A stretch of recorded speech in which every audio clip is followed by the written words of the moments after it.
Hi, and welcome to Makeademy, where we learn, craft, and create. Today we're going to be getting our hands dirty with some no-cook Play-Doh. Before we get started with the Play-Doh, you're going to need to collect some ingredients and materials from around your house. First, you'll need some flour and some oil. I have grapeseed, but you can use whatever you have at home.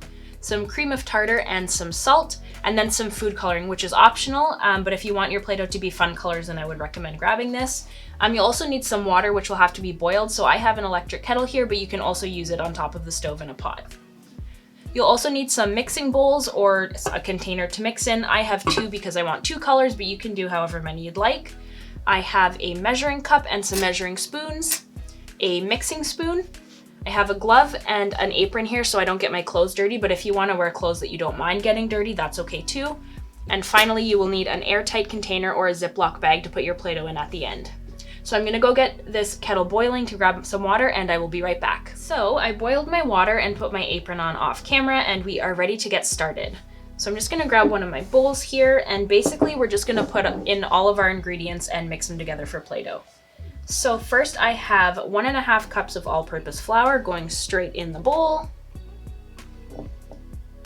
I've also got 1/2 cup of salt going in the same bowl. 2 tablespoons of cream of tartar. Make sure you get it all out there. And 1 tablespoon of oil.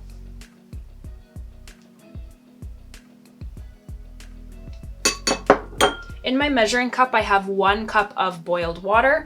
It's really best to add your food coloring straight into the water. You can also add it into the mixture, which is what I'm going to be doing to make my second color, but it is easier to mix inside the water.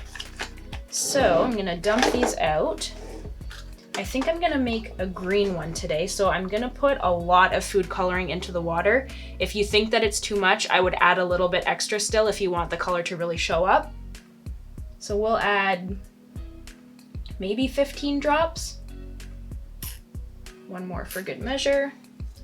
Perfect. And you're gonna wanna be really careful with this step because the water is still really hot, and you are going to just pour it into your mix. And now's when I'm gonna put on my glove. I only have one because I only plan on mixing it with one hand, but if you have two, you can use both hands. And we just get started. Kind of looks slimy at the beginning, but just keep going.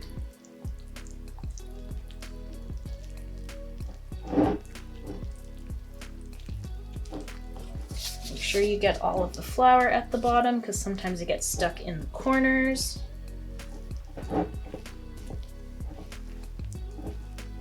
And once it starts kind of coming together like this, you can switch to mixing with your hands. Again, just be careful because the water still might be a little bit warm, but I think that is what I am going to do. So make sure your sleeves are rolled up. And just get all of the good stuff off of the spoon and put that to the side. And just really get in there and make sure that there's no flour left at the bottom.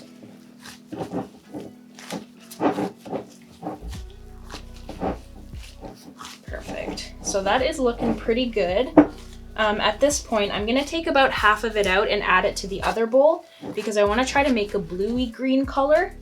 Like I said, it is a little bit more difficult to mix into the dry mixture instead of putting the color in the water, but it'll just take you a couple extra mixes and that's totally okay. So I'm gonna put my green one aside and bring my blue bowl up. Again, add a couple more than you think because it doesn't always come through the best.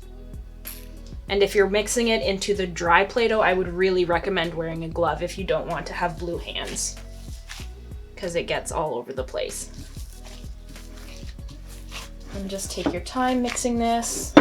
It'll sort of look like tie-dye at the beginning, and that's okay, just keep going.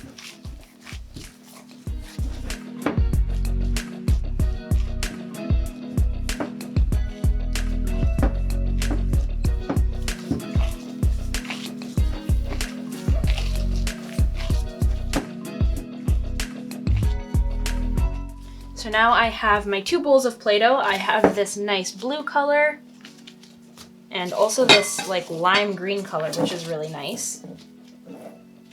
And at this stage, it shouldn't stain your hands anymore, so you can take your gloves off. And you are ready to go. It does mix really easily, so if you did make 2 colors, I would recommend storing them in 2 separate containers, just so that you don't get a mixed batch unless that's what you want. And you can start building whatever you would like. That wraps it up for today's video on no-cook Play-Doh. Thank you so much for being here and following along. If you like this video, please subscribe and hit the like button and let me know in the comments below what color you made your Play-Doh. We'll see you next time.